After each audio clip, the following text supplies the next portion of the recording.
People don't want bad things happening to them. We've spent most of our lives individually and collectively defining what bad means and what good means, and most people live their lives in avoidance of bad things happening to them and chase good things.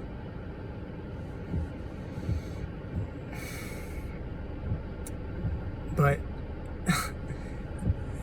the more that you live, the more you realize that it's all here to serve us. And some of the very things that we deem as good and wanted, you end up working towards and getting, because you're putting so much goddamn energy into it. And yet you get there, and that day or that second that you receive that thing, or after a couple days or months go by, that thing becomes unwanted. That thing becomes not what you thought it'd be. That thing becomes useless. And the meaning changes. We've made things uncomfortable be bad. We've made things that are unfavorable to the path that we think we're meant to lead as bad. In this world today, Jesus, you look at people's, the rampant disease all over the place. People are sick as fuck. And you look at people struggling financially and people going through relationship problems and dramas and anxieties, and you see a lot of people doing things, whether it be their job or in other capacities, that they're in a state of suppression. They're not actually expressing who they actually are. They're in this state of withholding of themselves. And all these things, these four things I mentioned, suppression, lack, disease, and relationship dysfunction, whether you want to call it, it goes by many things, and there's many different types of relationship dysfunction, loneliness, isolation, all of these things. These are what I call contrast pieces, the bad things that we don't want in our life. And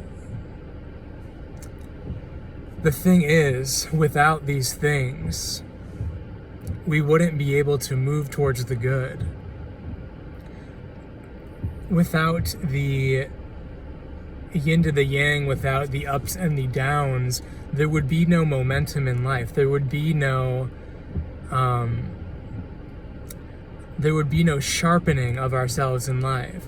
See, a lot of people run away and don't want to understand disease, for example, when the experience of being sick gives rise to and gives desire to deeper levels of moving towards health.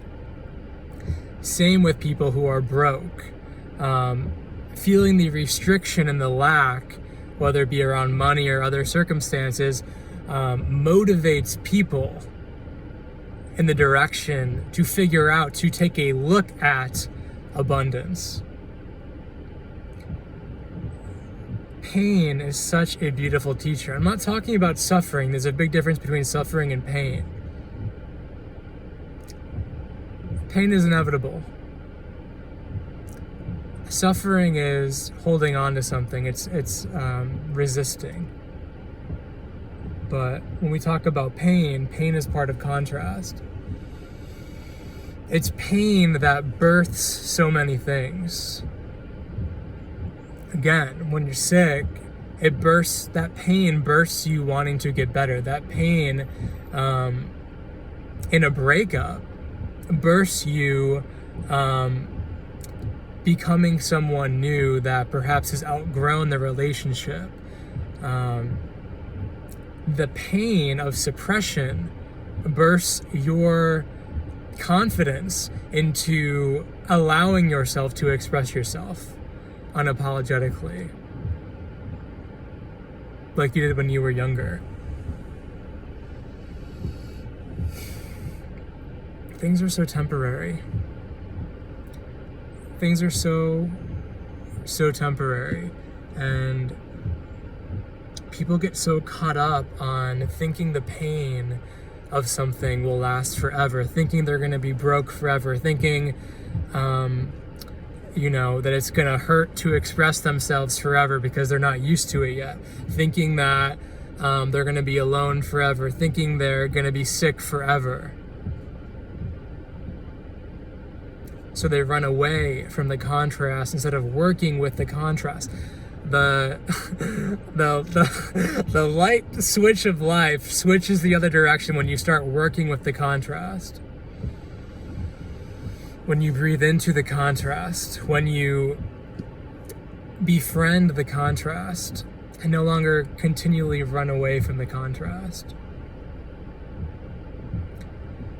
And so many people, again, think that things don't change. They think they'll be in the same job forever. They think they'll have the same relationships forever. And that's just not true. We live in a world that's constantly changing form. And the more attached you are to that form, the more you're going to suffer. But the beautiful thing when this really, and again, you could hear this many times, but until it really clicks into your body that things are constantly changing, that nothing stays the same, there's a profound peace and exhilaration that happens because you realize every single thing is temporary. The city that you're living in is temporary. The apartment or house you're living in, it's temporary. Even the way you get around, whether it's having the same car or whatever, everything is temporary. Everything is constantly moving and changing. And by really understanding that everything is temporary, you start appreciating everything because you know it's not going to last.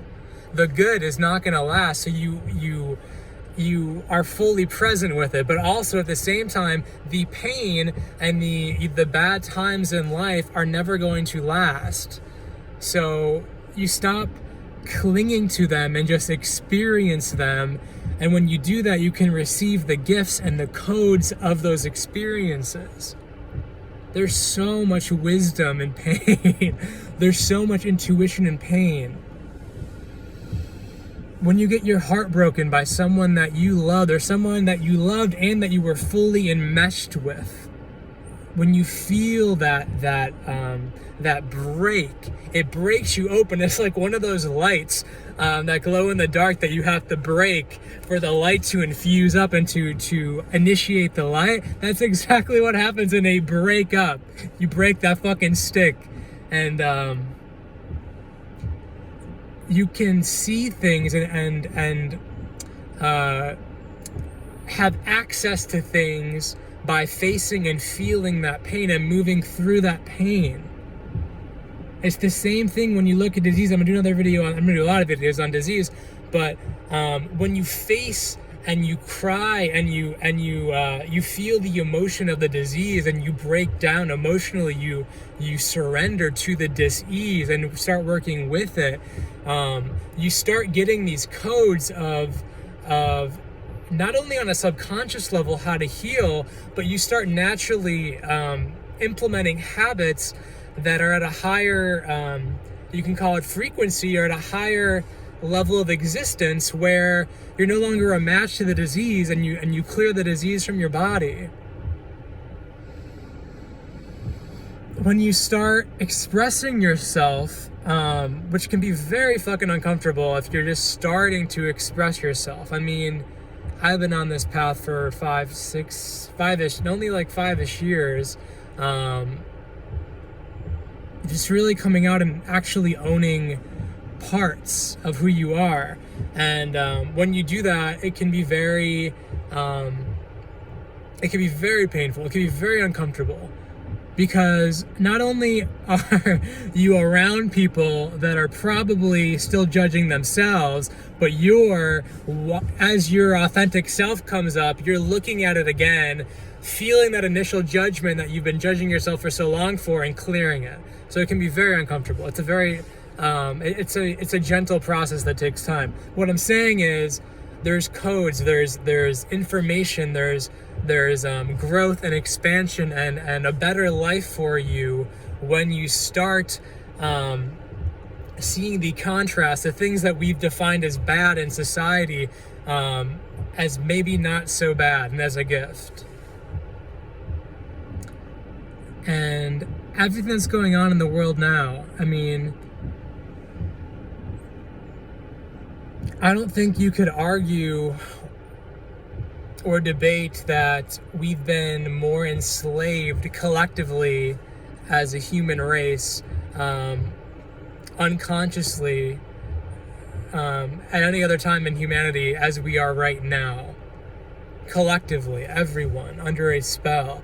And it's super easy to go down the rabbit hole of blaming people, of blaming technocrats, of blaming, the philanthropic billionaires and all of this stuff. But even them, and thank you, Alex, if you're watching this, for the one thing in your story about the dude's son who had a very bad health complications with vaccines.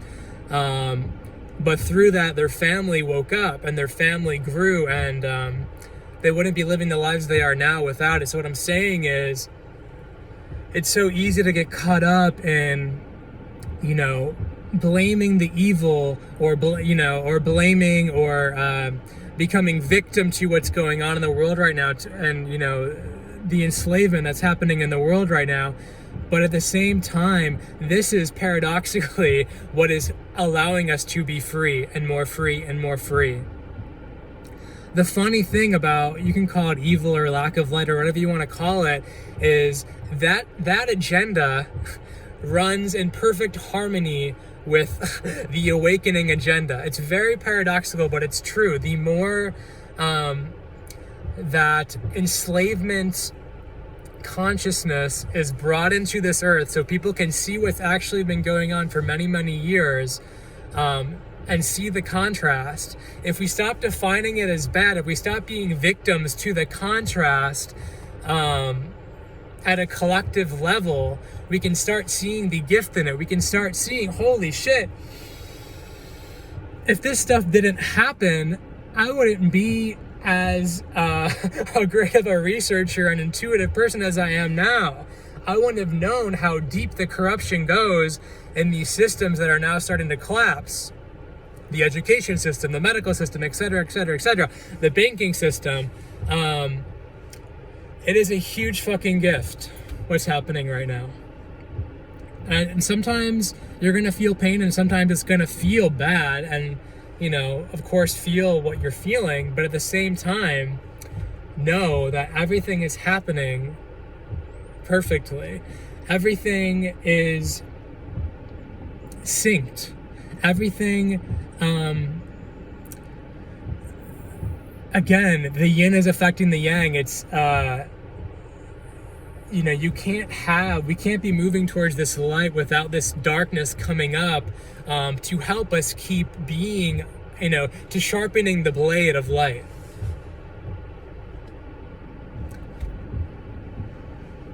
And I guess one of the biggest things, I'll end with this, is this idea of death and the contrast and the I don't think there's anything that we've made more bad or more wrong or more undesirable than death. And my 2 cents on that is to practice dying daily. And not in a low frequency sense of, oh, I better get ready for the moment that I die in this life. No, I don't mean like that. I better get, I better queue up Netflix and pretend I'm 90 years old. No, I don't mean that when I say that. What I mean is to practice letting go of form on a constant basis. Because just like things, just like your job, just like the car you drive, just like the city you live in, we are form. We're within form, of form. And just like that, we change form. And the more you see the death in your daily life of things, you lose a pair of sunglasses, or you let go of a relationship, and you see the beauty in the letting go. You see the beauty in the death. You see the goodness in the death. You see the need for the death, right? I mean, I've let go of people in my life. There's not one person that I've let go of. You can say that I've killed, but see, when you say I've killed someone, there's a huge negative connotation, but when you let go of someone, there's not one person I've let go of in my life that I don't love. People get it twisted. They think that, I let go of this person because, because I hate them, and that's, at a very high level, you understand, and you have a certain kind of love for everyone that pops into your life, especially people that have had some time with you in your life. So let me go back to the death thing. No matter if it's a friend, no matter what it is, when you start practicing that and working with the biggest contrast piece of all, which is death, this idea of death, the end of our human form becomes much less daunting and much less scary. And if we lived in a world, and eventually we will, it may take a while, but as I see people slosh with their hand sanitizer, I'm like, oh, we got some time until 5D. But no, there will be a time when people are not afraid of the final death of this life. And the more you can practice that, and the more you can come to peace with that contrast and all contrast in your life, the better and the more delicious and sexy and orgasmic your life can be. The more full it can be. There's a fullness in the joy and the bliss, but there's also a fullness in the pain. There's a fullness in the sadness. There's a fullness for everything that comes up. Not that you have to linger in these lower emotional states. Definitely not. And yet, in everything, you start seeing this nuanced beauty, and that's where the human race is moving to, regardless of what seems to be happening, regardless of the collapsing that is happening of systems around us that have been together for many, many years. They're reaching their end game to allow us to be the brightest version of ourselves that we came here to be.